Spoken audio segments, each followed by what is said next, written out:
First of all, I want to say that we're extremely happy that we can organize it here in Krakow. The idea is not new. We had it already for more than a year and a half, and it is basically end of last year that we met Professor Pusha to talk about it. The idea is that we're all facing the same situation, a situation where budgets available for culture are diminishing. This is a trend, a crisis, it's ahead of us. But let's not be pessimistic about it. Let's see what we can do about it.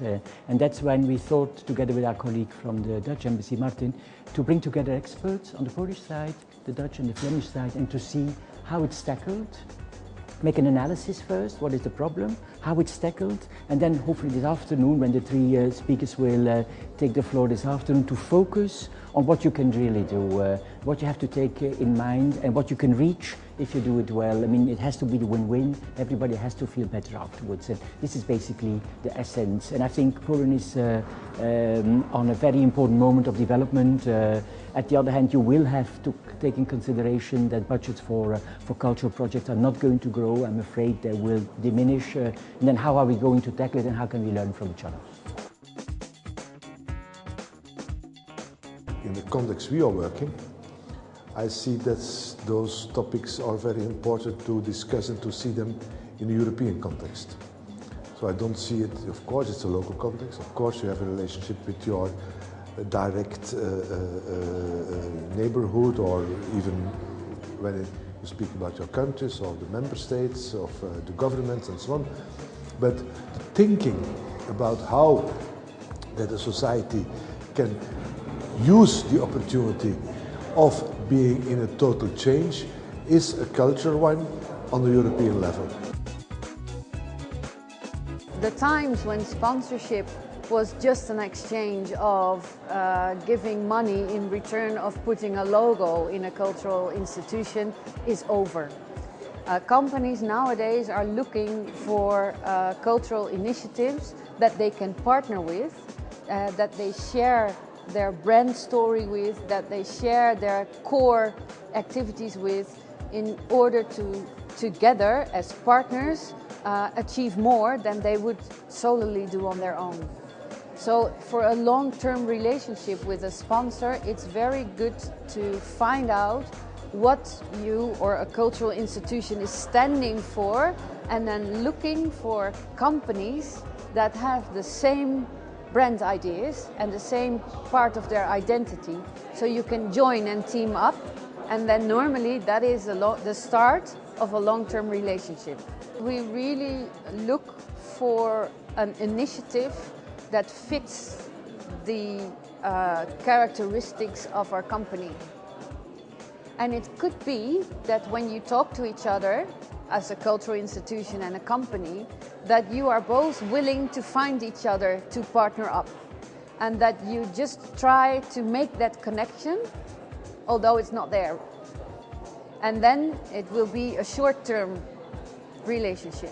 Unfortunately, that still happens because there's a lot of pressure on the cultural institutions to have their financial means ready before the festival starts or the exhibition opens, and so on and so forth. Culture does cross borders automatically, and so many cultural activities, cultural institutions, they're not really Dutch anymore or Polish. We are in a changing society, in a society which is changing. Funding of art is changing very much from governmental changing to private funding. Though the background that we're coming from in Poland or in the Netherlands or Flanders, because we're organizing this with Flanders, this is very different. The discussion of changing funding of culture towards the private sector, I think this is a discussion that you should do together within Europe and not only in separate countries.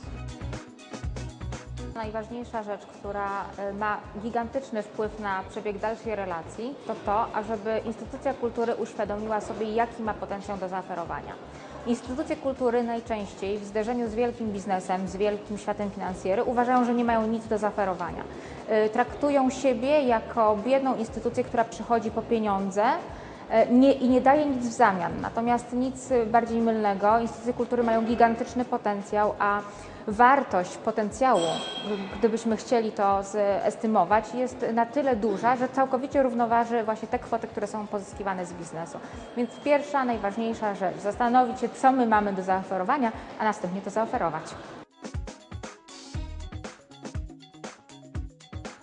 Nasz sektor kultury, bo widzę, że tutaj jednak większość z nas reprezentuje ten sektor, naprawdę bardzo się sprofesjonalizował w ostatnich latach i my wszyscy, i ta profesjonalizacja absolutnie brała swoje wzory, swoje korzenie ze sfery biznesu.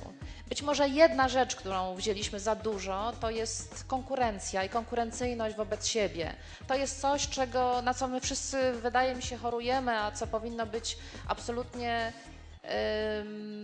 leczone i powinniśmy, nawiązując do tego, o czym mówił profesor Hausner, nauczyć się ponownie współdziałać.